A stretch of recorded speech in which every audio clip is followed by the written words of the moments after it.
हमारी संस्कृति, हमारे संस्कार सदा रहें हमारे साथ। सब्सक्राइब करें तिलक। जय श्री कृष्ण। आप सभी का हमारे कार्यक्रम दर्शन में हार्दिक अभिनंदन। आज हम आपको इस कार्यक्रम श्रृंखला में भगवान के एक ऐसे धाम के दर्शन कराएंगे जहां पर भगवान श्री कृष्ण स्वयं अपनी इच्छा से आए थे। जी हाँ, अपने श्रीधाम को छोड़कर भगवान एक भक्त के कारण यहाँ पर पधारे थे। तो आइए दर्शन करते हैं रणछोड़ राय मंदिर के। भक्तों, ये भव्य प्राचीन मंदिर गुजरात राज्य के डाकोर में स्थित भगवान श्री कृष्ण जी को समर्पित मंदिर है। डाकोर धाम आज डंक ऋषि के नाम से उतना प्रसिद्ध नहीं जितना बोदाना के नाम से जाना जाता है। भक्तों, भगवान द्वारिकाधीश के एक बोदाना नामक अनन्य भक्त थे। वो अपने हाथ पर तुलसी का पौधा लेकर प्रत्येक 6 माह में डाकोर से द्वारिकाधीश मंदिर जाया करते थे। बोदाना का पूरा जीवन ऐसे ही भगवान द्वारिकाधीश के दर्शन करते बीत गया था और 72 वर्ष की उम्र में डाकोर से द्वारिकाधीश जाना बोदाना के लिए बहुत कठिन था। अतः उसने भगवान से कहा कि ये मेरी अंतिम यात्रा है, अब मैं कभी आपके दर्शनों के लिए द्वारिका नहीं आऊंगा, क्योंकि अब मेरे शरीर में हिम्मत नहीं बची। परंतु भगवान तो भक्त वत्सल्य हैं। भगवान ने कहा, ठीक है, तुम नहीं आओगे तो मैं तुम्हारे साथ चलूंगा। तुम ऐसा करना, अगली बार एकादशी को आओगे तो एक बैलगाड़ी लेकर आना, मैं बैलगाड़ी में तुम्हारे साथ चलूंगा। बोदाना ने ऐसा ही किया। वो एक बैलगाड़ी लेकर द्वारिका पहुंच गए। द्वारिका में द्वारिकाधीश के दर्शन कर अपने आप को कृतार्थ समझते हुए संकीर्तन करने लगे। वहां पर उपस्थित पुजारी ने पूछा कि आप आज बैलगाड़ी लेकर किस उद्देश्य से आए हैं? बोदाना ने कहा, भगवान मेरे साथ चलेंगे इसलिए। इस पर सब पुजारी और भक्त हंस दिए। वो सब नहीं जानते थे कि बोदाना क्या कह रहे हैं।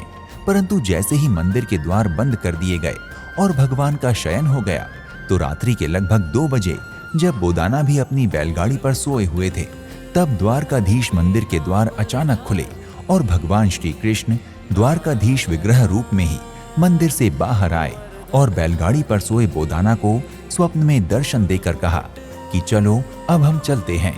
और बोदाना जब उठे तो भगवान विग्रह रूप में उनकी बैलगाड़ी पर उपस्थित थे। भगवान को लेकर बोदाना चल दिए। भगवान और भक्त दोनों ही बहुत प्रसन्न थे। डाकोर से पहले भगवान श्री कृष्ण ने बोदाना से कहा कि रुको, कुछ देर यहाँ विश्राम करते हैं। और भगवान रास्ते में ही एक नीम के वृक्ष की डाल के सहारे विश्राम करने लगे। और जहाँ भगवान ने नीम की डाली के सहारे विश्राम किया था, आज भी उस नीम की उस डाली के पत्ते मीठे हैं। इधर द्वारिकाधीश मंदिर के गुगली ब्राह्मण पुजारियों को पता चला कि भगवान का विग्रह गायब है, तो वो समझ गए कि बोदाना ही भगवान को चुरा कर ले गए हैं। तब वो भी डाकोर पहुंच गए। उन लोगों को देखकर बोदाना ने भगवान को गोमती नदी में छिपा दिया। ब्राह्मणों ने नदी में भगवान के विग्रह को खोजने की कोशिश की, जिससे उनके शस्त्र की नोक भगवान के विग्रह में लगी, जिसका निशान आज भी प्रतिमा में देखा जा सकता है। भगवान ने पुजारी को स्वप्न में दर्शन दिए और उनके विग्रह के बिना ही वापस लौटने को कहा। ब्राह्मणों ने वापस लौटने का निर्णय लिया कि यदि हमें भगवान के विग्रह के बराबर सोना मिल जाए तो हम भगवान को यहाँ छोड़ सकते हैं। और भगवान के आदेशानुसार बोदाना की पत्नी ने अपनी नाक की एक छोटी सी नथनी को एक तुलसी पत्र में लपेट कर रख दिया, जो भगवान के विग्रह के बराबर थी। अब ब्राह्मण समझ गए थे कि भगवान स्वयं ही यहाँ से जाना नहीं चाहते और वो भगवान की इच्छा समझकर लौट आए। ब्राह्मणों को उदास देखकर भगवान ने उनसे स्वप्न में कहा कि तुम्हें 6 माह के बाद मेरा ऐसा ही विग्रह प्राप्त होगा।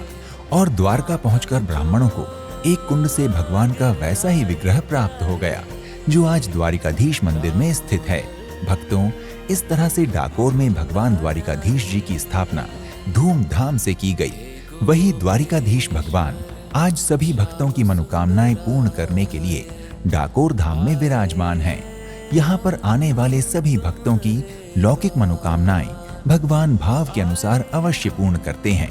परंतु यदि कोई निष्काम भाव से यहाँ भगवान के दर्शन करता है और चातुर्मास का नियम लेता है, तो उसे यहाँ भगवान श्री कृष्ण जी की प्राप्ति हो जाती है। डाकोर धाम लौकिक कामनाओं को पूर्ण करने के साथ ही हृदय में भगवान की भक्ति भर देता है। भक्तों, यदि आप रणछोड़ राय जी मंदिर डाकोर की यात्रा करने की योजना बना रहे हैं, तो शीघ्र ही अपनी यात्रा का श्री गणेश करें और श्री कृष्ण जी की कृपा से अपनी समस्त मनोकामनाएं पूर्ण करें। अगले एपिसोड में आपसे एक और धाम की यात्रा पर फिर से भेंट होगी। तब तक के लिए नमस्कार। जय श्री कृष्ण। इति शुभम।